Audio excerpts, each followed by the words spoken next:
So what up, guys? What up, guys? Nice to see all of you guys, all you beautiful people today. Yo, the Django Miller, the honor, pleasure to have you guys. You guys are going to be part of the tier list since you guys are here so early. So gotta show you guys some love. What's up, guys? What's up, Maverick? Nice to see you, beautiful. Okay, guys, so we're gonna be talking about tier list today. What is this tier list about? This tier list is gonna be a ranked tier list. You guys wanna, rank just came out about a couple weeks ago. And I want to make sure you guys know what are the best characters, in my opinion, for carrying ranked games. I'm going to start it off with, I'm going to do it in order.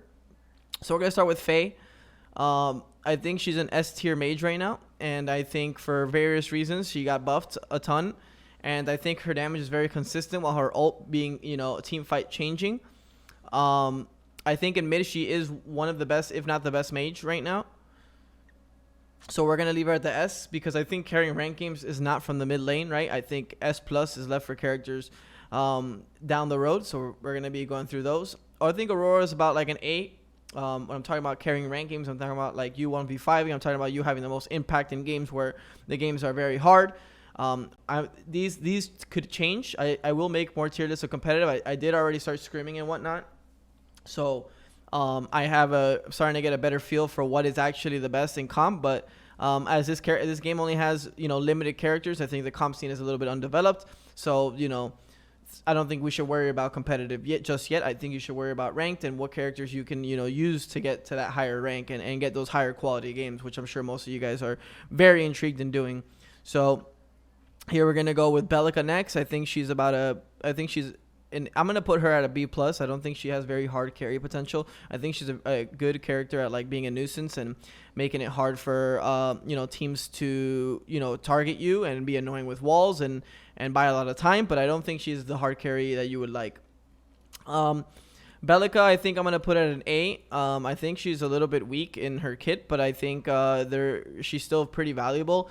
A lot of mages right now can't really spam without having high mana pools. So if they do commit to high mana pools, Belica does counter that really, really hard.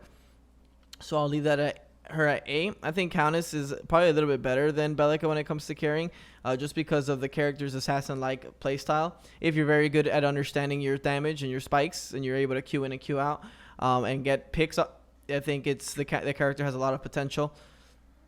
So it's going to leave her up there. I think, so obviously, when you look at Decker, she doesn't carry games, but she is a support.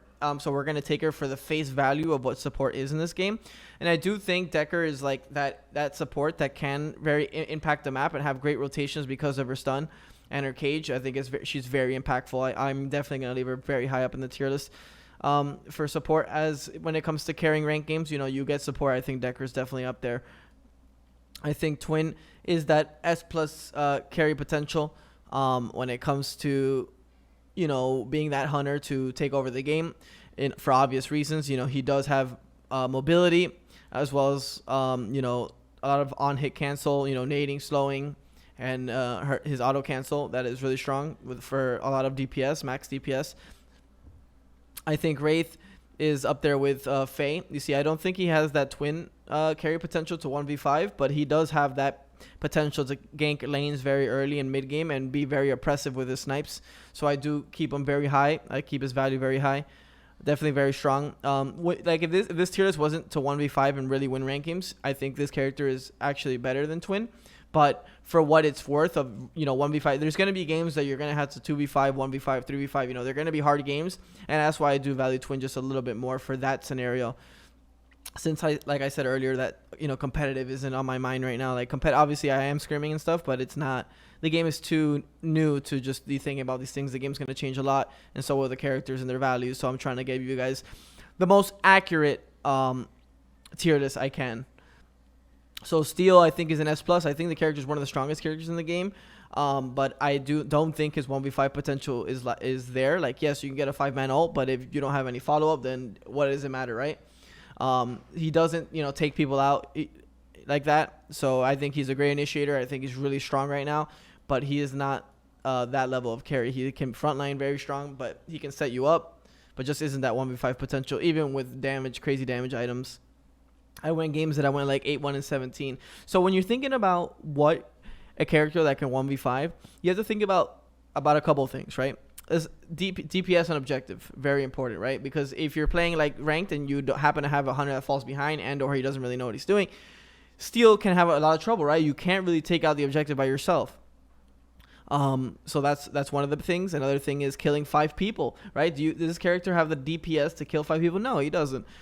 He can set up to kill 5 people, but he can't kill 5 people himself, or 4 people, or 3 people. You know, he can kind of like outplay the situation with his Q and his E, but it isn't enough.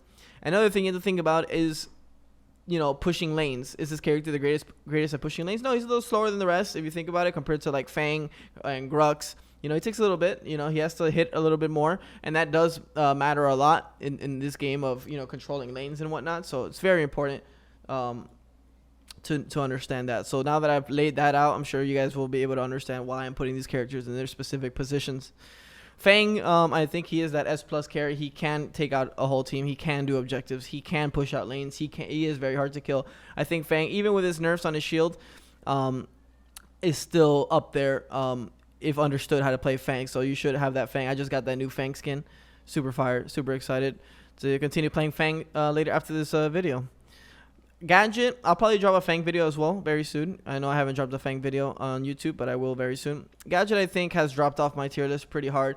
I think Gadget is only like has the chance to 1v5 if she has a Decker and the Decker cages 5 people, right?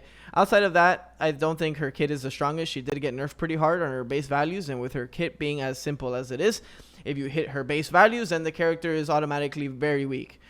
She's not the weakest mage, no doubt. She's still okay. She's still middle of the pack in my opinion, but not a 1v5 character, but still strong. Gideon, I think Gideon's about an A. I'm probably going to play more Gideon today. I might play some mid today. We'll see what happens. I don't know who I'm going to queue with and whatnot. But I do want to play some mid, so feel it out a little bit more. I think Gideon is about in the same spot as Gadget right now. I think Gideon actually has more outplay potential to 1v5, but I don't think enough to put him in this S tier list, you know, when I'm looking at these other characters here. So I'm going to leave him at a solid A+. I think he's still he got some nice buffs. Don't think he's, you know, outright the best mage, no doubt, but he is, you know, a little bit higher than Gadget in my opinion, but not high enough to be S tier. I think Grux is up there for the S+. He has everything you'd want in a kit from the jungle. Excuse me, chat. Sorry about that. I think Grux is that guy right now. He's definitely super strong. His CC is insane. I mean, you hit a 5-man pull, you hit a 5-man ult, and then, you know, you can do objectives, you do a ton of damage, you do consistent damage, you're in and out of fights. I mean, Grux just has that kit, so I definitely think he's a S+. Hauser is very interesting. I think Hauser definitely has his strengths, but I think they kind of took away a lot with like, so they only took like 1 meter off his Q, but that is all his damage, and taking 1 meter off his Q, in my opinion, impacted a lot more than, you know, it shows, right? 1 meter off his Q, you're like, he's still pretty strong, but no, but this actually impacted a lot, because that means he has to be closer to get this damage off, and when he's closer, he has a higher chance to be out of position and to force his ult, which is his biggest escape. So like I said, I think he's good. He's definitely strong, but he's not that 1v5 type mage. I think Kalari is a A/A+/A. I think I'm going to leave her at A. I think her ult keeping her in her place and not being as consistent as I would like it to is one of my biggest reasons, as well as people getting much better with wards. Since wards reveal her invis loses a lot of value. So, you know, her ult doesn't really, you know, attract me, and her invis did get buffed, so it doesn't get revealed. But I think with, you know, the understanding of dropping wards, it's much easier to kill this character. So I don't think she has that 1v5 potential. I think she's still fine, you know, but she's not that character. Also, I'm going to be dropping a video on why I'm putting this character in don't play mode. This character has, he has one way to play the game, right? It's building tank and slowing and stunning people. I think that's really, it's one-dimensional character because his kit is so simplified. And so I think he's in that don't play/C. I think he has one way to play, so he can be in C, but he's literally like don't play for me. I will never touch that character. The outplay potential is very low. The kid is very weak in general. Just not a strong character at all. I'll put him in that don't play. I'm gonna be dropping a video on why you don't play this character. I think Huang doesn't have that carry potential of 1v5. He's consistent, right? Like, I mean, sorry, he's inconsistent because like his whole thing is knocking up and being auto canceling and making sure you can knock up people, get in and out. And I feel like because the game is still in its early stages and still a little desync in the autos, when you have a kit based on autos and there's desync, you're not going to be consistent, correct? And for a character to be carrying 2v5 and not be consistent, gotta leave him at A, just out of respect. Murdoch just being that S plus character as always. I mean, no escape, right? But he does have the send back and sending someone back and repositioning. His ult is great to confirm kills and continue to, up his net worth. Probably just one of the best hunters, and hunters being as strong as they are in that 1v5 scenario, he definitely deserves that S plus spot. I'm going to leave Muriel with Decker. I think Muriel is easier for her to do more just because she has mechanics and she doesn't, right? Outside of her stun, really. She just has higher value with her shields. She's going to shield damage, and with that being said, she is a good support to be playing in ranked and getting dubs if you do get stuck into that support spot. And with that being said, we're going to jump to Narbash, where him as well is, that I feel like these three like main supports are all, hand in hand. They're very strong. And I think Narbash being like, if you understand the map and know where to put your heals and put your body, I feel like Narbash has insane value. But it's about understanding. So if you want to learn this character and put time into it, I think it has high value. So you guys should check it out. These three supports just sitting at A+ to carry games. I think FaZe is nowhere near as good as these. I think she's more of like a gimmick, like a niche type of pick, right? I think she falls off if she's facing an opponent in support that is any of these three characters. I feel like she just gets owned as the game goes on and on. Just because simply based off the kits. Her mid is okay. I don't think it's as strong as FaZe nor Gideon's No Gadgets or Wraith. I think she's like pretty average. I don't really like her kit, to be honest. I'm pretty biased towards this character. I don't like her kit at all. I feel like it's all unmissable and all like one-dimensional. I think she should be rekitted. I think in the future she might be, but as of now, I leave her at A, maybe even B. I think Aurora's better than her. There's no way I put Aurora under her. Rampage is Rampage. I'm sure you guys have seen him auto-banned in every ranking you've seen. Just has a long-range stun, right? Anytime you have a long-range stun, stun being one of the counters to, high DPS, which is these hunters. That's why Rampage is so strong, because he nullifies what these carries do. So you always see him banned, and that's why he's definitely in the S+ category. No doubt. I'm going to have to leave Rev in the S tier. I don't think he is. I don't think he's like that S+ 1v5 type character. He doesn't take out that many people, but he has his own scenario where he will be strong when it comes to revolting and understanding when to revolt and when not to. I feel like that's very important. But he does still do insane damage with, going into crit because of his passive and his DPS. Crit goes crazy with him, and he does have insane 1v5 potential, but not as consistent as Murdoch and Twin, in my opinion. So that's why we'll leave it there. I think this character is very strong because of her movement. I don't think she's S+. I think she has to be enabled, and for that reason, I don't think she just wins games by herself. I think she needs CC. I think she needs another character to set her up. So that's why I'm going to leave her here in this S. If she did have some CC, I'm sure she'd be S+.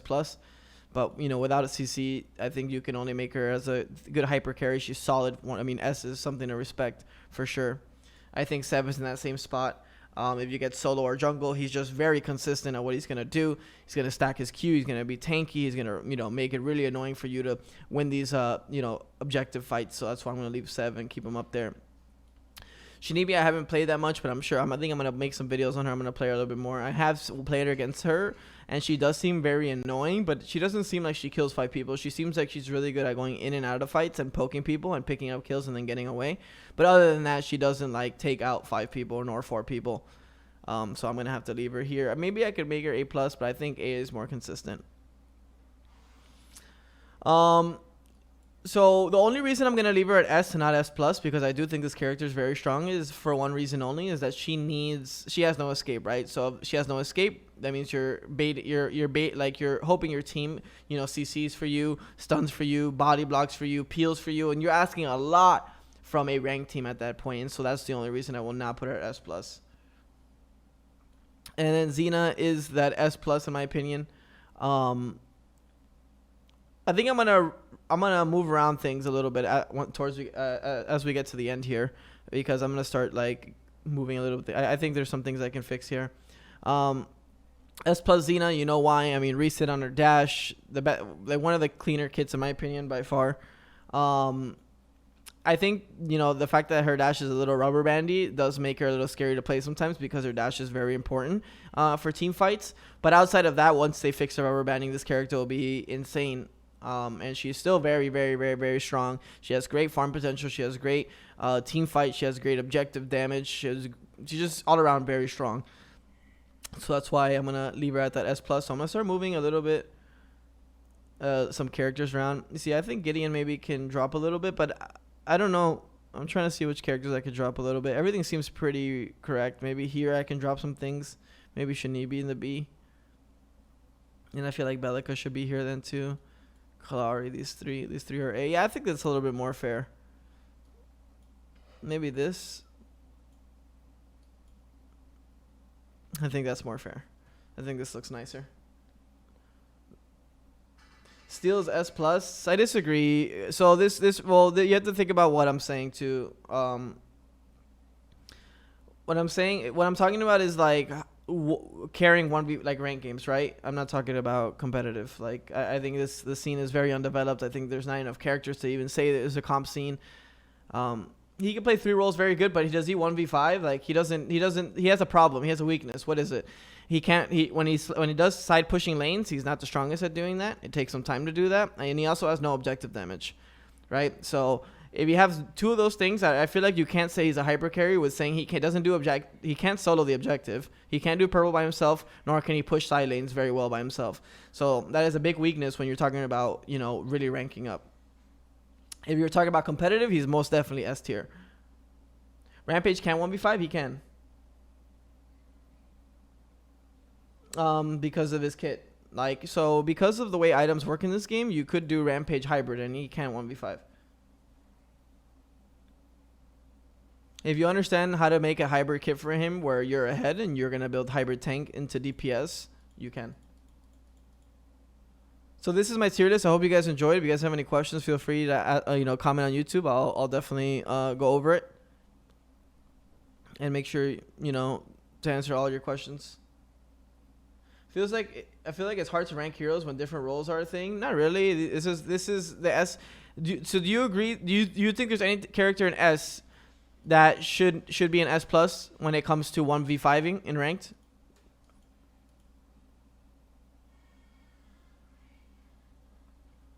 I don't see these characters 1v5ing. None of these characters 1v5. I think Faye is the only one maybe, but even then that's kind of unrealistic. Yeah, but does Faye 1v5? Not really. She needs peel. She needs front lane and she needs peel. Her kit does not blow up 5 people off the bat. She could get a lot of people. She can get 4. If she hits a 5-man ult and a 5-man 3 and a 5-man E and a 5-man 1, right? You're not going to kill everybody. You'll get a lot of people with 20%, 30% health, but you won't kill everybody. And that's saying best case scenario, correct? So that's why I think it's pretty fair to leave her S. She needs a front line. She won't be able to cast spells if there's a front line running at her.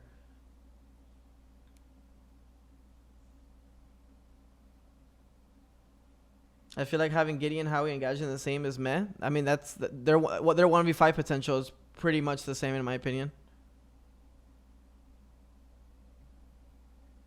I'm down to argue points. Well, not argue, we'll debate points. Because I think that's good for the video either way, so other people that might have had the same feeling about something, you know, I can answer. I'm looking at it again. I don't really feel too weird about anything.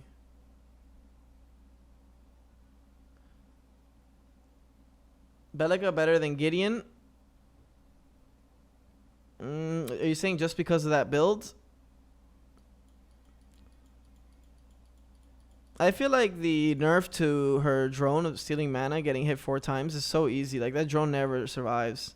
Feels like she doesn't even have that ability. You're just hoping someone is low mana and then you ult them. That's like that character's value. I think it's maybe fair to put her here just because she has CC, in my opinion.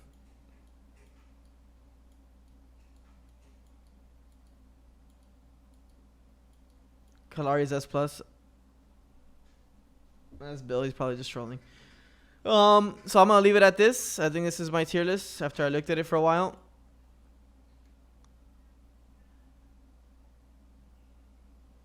This looks pretty fine to me. Kalari one-shots? Yeah, but she doesn't kill 5 people. She never kills 5 people. It's literally, she's not going to kill 5 people. That character does not kill 5 people. That character kills 1 person and then maybe 2 if she plays backline, and then maybe 3 if they're not paying attention to her. But if that's the case, then you're saying, so based off the fact that 3 or 4 people are not looking at you, that she's S+. I mean, then at that point every character is S+. You get me? That's like the math you have to think